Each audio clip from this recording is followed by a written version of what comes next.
বেংকৰ ৰাজনীতি আগত অসমৰ আবেগ আৰু সংস্কৃতি পিছত নেকি শাসকীয় বিজেপিৰ বাবে এফালে জুবিন ক্ষেত্ৰলৈ গৈ নতশীৰ বিৰোধী আনফালে ভোট বেংকৰ ৰাজনীতিত ব্যস্ত শাসক পক্ষ জুবিন গাৰ্গ কোন হয় সেয়া হয়তো দেশৰ সকলো লোকে জনা নাছিল কিন্তু তেওঁৰ মৃত্যুৰ দিনা সকলো দেশবাসীৰ দৃষ্টি অসমৰ ওপৰত আছিল जब जुबिन गर्ग जी की मृत्यु हुई थी तो देश भर में शायद लोग नहीं जानते थे, कुछ लोग जानते होंगे, कुछ लोग नहीं जानते थे कि ये हस्ती कौन है, ये व्यक्ति कौन है। लेकिन जिस दिन उनकी मृत्यु हुई तो पूरा देश आपकी तरफ देखने लगा, असम की तरफ। जुबिन गार्गर मृत्युर पाছত प्रथमबार অসম আহি राहुल प्रियंकार जुबिन क्षेत्र परिदर्शन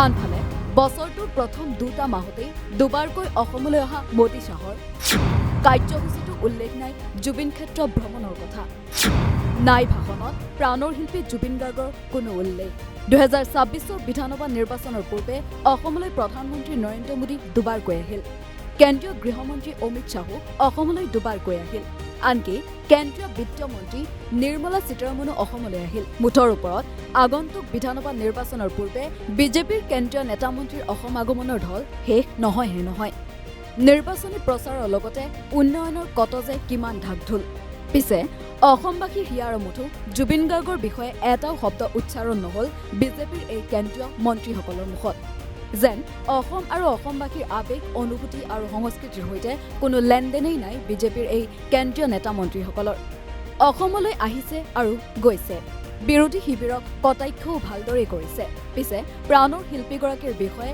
এবাৰো কিবা এটা উচ্চাৰণ কৰিবলৈ যেন আহৰি নাই এওঁলোকৰ দিল্লীৰ কেন্দ্ৰীয় মন্ত্ৰীসকলৰ কথাটো বাদেই দিয়ক শিল্পীগৰাকীৰ ন্যায় প্ৰদানৰ কথাও বৰ্তমান মুখ্যমন্ত্ৰী হিমন্ত বিশ্ব শৰ্মাৰ মুখত প্ৰায় নোলোৱাই হ'ল উল্লেখ আছে কালি কংগ্ৰেছ দলৰ ৱায়ানাডৰ সাংসদ প্ৰিয়ংকা গান্ধী অসমলৈ আহে দুদিনীয়া কাৰ্যসূচীৰে অসমলৈ অহা প্ৰিয়ংকা গান্ধীয়ে কালি জুবিন গাৰ্গৰ প্ৰসংগত নিজৰ ভাষণত কয় জুবিন গাৰ্গ কোন হয় সেয়া হয়তো দেশৰ সকলো লোকে জনা নাছিল কিন্তু তেওঁৰ মৃত্যুৰ দিনা সকলো দেশবাসীৰ দৃষ্টি অসমৰ ওপৰতে আছিল সেইদিনা প্ৰত্যেকজন অসমীয়াৰ চকুৰ পৰা অশ্ৰু নিগৰিছিল জুবিন গাৰ্গৰ গানত কেতিয়াও বিদেশমূলক ঘৃণা বিয়পোৱা বাক্য নাছিল আছিল মাথো প্ৰেম আৰু একতাৰ ভাৱ আৰু আজিৰ অসমবাসীয়েও সেইখন অসমকে বিচাৰে য'ত অসমৰ লোকৰ মাজত ঐক্যতা আছে অসমৰ নিজা এক সভ্যতা আৰু সংস্কৃতি আছে कुछ समय पहले जब जुबिन गर्ग जी की मृत्यु हुई थी तो देश भर में शायद लोग नहीं जानते थे, कुछ लोग जानते होंगे, कुछ लोग नहीं जानते थे कि ये हस्ती कौन है, ये व्यक्ति कौन है। लेकिन जिस दिन उनकी मृत्यु हुई तो पूरा देश आपकी तरफ देखने लगा, असम की तरफ। पूरे देश ने देखा कि असम के एक एक वासी, एक एक नागरिक, एक एक महिला पुरुष, भाई बहन, बेटा बेटी, एक एक माँ, एक एक पिता की आंखों में आंसू है, सब ने देखा। और हम जो दूर बैठे थे हम समझने की कोशिश कर रहे थे कि क्या थी वो चीज़, कौन सा जज्बात था, कौन सी भावना थी जिसने असम के लोगों को इस व्यक्ति से जोड़ा। उस समय मैंने भी सारी खबरें पढ़ी, मैंने उनके गाने सुने, उनके वीडियो देखे और मैंने क्या देखा, मैंने पहचाना कि ये तो असम की जनता की आवाज़ होगी क्योंकि अगर ये असम की जनता की आवाज़ नहीं थी तो असम की जनता इस तरह से नहीं रोती, इस तरह से दुखी नहीं होती। इस व्यक्ति के लिए ये कोई नेता नहीं थे कि आप वोट दे रहे हो, आपके गांव में विकास हो रहा है या कुछ आपको उसमें से मिल रहा है। ये तो एक जज्बाती जुड़ाव था, लगाव था। और जितने भी वीडियो मैंने देखे, जितने भी गाने मैंने सुने, उसमें एक अलगाव का शब्द नहीं था, एक बार घृणा की बात नहीं थी, एक बार ये बात नहीं कही कि तुम मेरे दुश्मन हो या वो तुम्हारे गांव में दुश्मन है तुम्हारा, उसको खदेड़ दो या इसको खदेड़ दो या उसको मार दो, उसको पीट दो।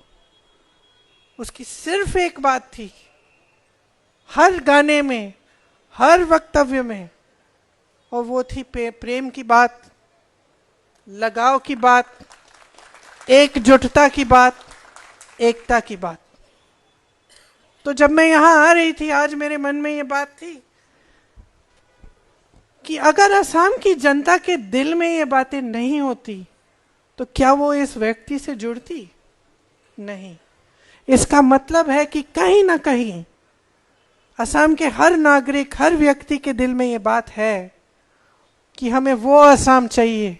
उस असम के लिए दर्द है जो उनके आंखों के सामने खोया जा रहा है। कौन सा असम है वो? एक असम जिसमें सब एकता से रहते थे। कौन सा असम है वो? जिसकी एक सभ्यता, एक संस्कृति है, जिसको आपको बचाना है। তদুপৰি আজি পুৱাৰ ভাগত সাংসদ প্ৰিয়ংকা গান্ধীয়ে জুবিন ক্ষেত্ৰলৈ গৈ শ্ৰদ্ধাঞ্জলি জ্ঞাপন কৰে। লগতে তেওঁ আজি কয় যে যিহেতুকে জুবিন গাৰ্গৰ মৃত্যুৰ পাছত প্ৰথমবাৰলৈ তেওঁ অসমলৈ আহিছে আৰু তেওঁ জানিব পাৰিছে যে জুবিন গাৰ্গক লৈ অসমবাসীৰ আৱেগ কি, সেয়েহে তেওঁ ব্যক্তিগতভাৱে জুবিন ক্ষেত্ৰ পৰিদৰ্শন কৰিছে। এয়া কোনো ৰাজনৈতিক স্বাৰ্থৰ বাবে নহয়।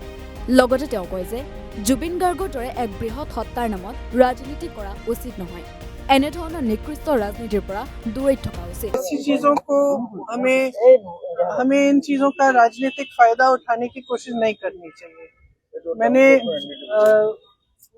क्योंकि ये एक भावना है और कल भी मैंने बात की अपने कार्यकर्ताओं से कि जुबिन जी के जब उनकी मृत्यु हुई तो हम लोग जो असम के नहीं हैं, हमने जब देखा कि किस तरह से असम की जनता उनसे प्रेम करती है, किस तरह कितनी श्रद्धा थी, चाहे कोई भी परिवार का हो, माता पिता, बच्चे, बेटे बेटियां, भाई बहन, सबके आंखों में आंसू थे। और हमने ये सोशल मीडिया में हमने ये सब देखा, तो हम बाहर से जो देख रहे थे हम समझने की कोशिश कर रहे थे कि क्या है ये भावना, ये इमोशन जिसकी वजह से जनता इस व्यक्ति से जुड़ी हुई है। तो मैं कल भी कह रही थी अपने कार्यकर्ताओं से कि जुबिन जी एक तरह से असम की आत्मा की आवाज थी, असम की अभिव्यक्ति थी, जो आस्ते आस्ते मेरे ख्याल से बहुत लोगों को ऐसा लग रहा है, जितने लोगों से मैं बात कर रही हूँ और मैं मिल रही हूँ, उनको ऐसा लग रहा है कि एक हमारा जो असम है, जिसके लिए मतलब जो एक एकता का असम था, एक सभ्य असम था, आज कल रोज रोज हिंसक बातें हैं, आक्रामक बातें हैं, ये हमारी सभ्यता नहीं है। असम की जो सभ्यता है उसके बारे में गाया जुबिन जी ने। जो भी जितने भी उनके गाने थे अगर आप सुने, उसमें एक भी गाने में ये नहीं था कि इससे नफरत करो, ये तुम्हारा दुश्मन है, इसको मारो, नहीं था ये। हर गाने में, हर उनके जो वक्तव्य में यही बात थी कि प्रेम, एकता, असम की अस्मिता, असम की संस्कृति, असम की सभ्यता, असम क्या है। और मैं कल अपने कार्यकर्ताओं को कह रही थी कि देखो, हम भी उसी चीज के लिए लड़ रहे हैं। एक तरह से हमारी लड़ाई जो है असम की संस्कृति, असम की सभ्यता को बचाने की लड़ाई है और हमें ये बात समझनी है। बस इसका हम जुबिन जी का इस्तेमाल, राजनीतिक इस्तेमाल नहीं करना चाहते और ना किसी को करना चाहिए। वो एक राजनीति से ऊपर थे। उनका जुड़ाव जनता के साथ एक भावनात्मक जुड़ाव था, एक जज्बाती जुड़ाव था। वो पॉलिटिक्स में नहीं थे। ये नहीं थे कि सीएम बनने जा रहे हैं कि जनता उनसे किसी वजह से, पॉलिटिकल वजह से जुड़े। जनता इसलिए जुड़ी क्योंकि जनता के दिल में वही भावना थी जिसके बारे में जुबिन जी बात करते थे। तो आज भी सुबह जब मैं गई तो फ्रैंकली बहुत ही मेरे लिए भी इमोशनल मोमेंट था, क्योंकि मैं ज्यादा जानती नहीं थी जुबिन जी के बारे में पहले, और पिछले महीनों से मैं देख रही हूँ, मैं समझ रही हूँ। लेकिन जब मैं वहाँ गई तो मैंने देखा कि किसी ने उनके लिए कुछ जो उनको पसंद था, लोग वहाँ पे 1 बजे रात तक आ रहे हैं, कोई अगरबत्ती जला रहा है, कोई किताब छोड़ रहा है उनके लिए, कोई फूल छोड़ रहा है। तो उसमें ये मतलब इस तरह के व्यक्ति जिनके साथ लोग इस अपनी भावना से, अपने दिल से जुड़ते हैं ना, बहुत कम होते हैं और बहुत ही ज्यादा स्पेशल होते हैं। और ये हमेशा सबके दिलों में, अब हम सब जानते हैं उनके बारे में, देश भर जानता है, तो सबके दिलों में ये एक पवित्र जगह होनी चाहिए। इसका इस्तेमाल नहीं होना चाहिए, इसको किसी भी नकारात्मक सेंटिमेंट से जोड़ना नहीं चाहिए। कि इसकी अपनी जगह है, जनता के दिल में जगह है और उसका सब आदर करना चाहिए। इसीलिए मैं गई, पॉलिटिकल वजह से नहीं, मैं इसीलिए गई क्योंकि मैंने सोचा मैं पहली बार यहाँ आई हूँ उनकी मृत्यु के बाद, तो मुझे श्रद्धांजलि चुपचाप से अर्पित करनी चाहिए, तमाशा नहीं बनना चाहिए उसका। प्रकृत पक्षत कबले गले एया शासक विरोधीर মাজত कोनो तुलनामूलक राजनीति নহয়, बरং एया हल অসমবাসীৰ आवेग अनुभूति और मर्यादार कथा। उल्लेखযোগ্য যে ইয়াৰ পূৰ্বেও প্ৰাণৰ শিল্পী জুবিন গাৰ্গৰ মৃত্যুৰ পাছত ৰাষ্ট্ৰীয় কংগ্ৰেছৰ সভাপতি তথা সাংসদ ৰাহুল গান্ধীয়ে অসমলৈ আহোঁতে তেওঁ জুবিন ক্ষেত্ৰ পৰিদৰ্শন কৰাৰ লগতে শিল্পীগৰাকীৰ পৰিয়ালকো সাক্ষাৎ কৰিছিল। আৰু আনহাতে প্ৰধানমন্ত্ৰী নৰেন্দ্ৰ মোদী আৰু গৃহমন্ত্ৰী অমিত শ্বাহ অসমলৈ দুবাৰকৈ আহিও জুবিন ক্ষেত্ৰত যোৱাটো বাদেই শিল্পীগৰাকীৰ বিষয়ে নিজৰ ভাষণত এবাৰো উল্লেখ কৰা দেখা নগ'ল। যেন অসমৰ লোকৰ আৱেগ অনুভূতি আৰু শিল্পীসকলৰ প্ৰতি তিলমানো সন্মান নাই এই কেন্দ্ৰীয় বিজেপি নেতাসকলৰ। তদুপৰি কালি কংগ্ৰেছ সাংসদ প্ৰিয়ংকা গান্ধী অসমলৈ অহাৰ খবৰ পাই কেন্দ্ৰীয় মন্ত্ৰী অমিত শ্বাহো তিনিদিনীয়া ভ্ৰমণসূচীৰে কালি নিশা অসমলৈ আহি উপস্থিত হয়। আৰু আজি গৃহমন্ত্ৰীগৰাকীয়ে কাছাৰ জিলাৰ সীমান্ত পৰিদৰ্শনৰ লগতে ভাইব্ৰেণ্ট ভিলেজ প্ৰগ্ৰাম উদ্বোধন কৰিব।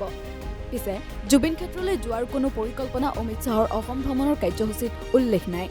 মুঠৰ ওপৰত আগন্তুক বিধানসভা নিৰ্বাচনৰ পূৰ্বে অসমলৈ আহি অসমবাসীক উন্নয়নৰ ফুলজাৰি দেখুৱাই ভোট বেংক গোটাবলৈহে যেন বিজেপিৰ কেন্দ্ৰীয় নেতা মন্ত্ৰীসকল অসমলৈ আহে বুলিয়ে এতিয়া চৰ্চা চলিছে। নিউজ ডেস্ক ৰিপৰ্ট, নৰ্থ ইষ্ট নাও।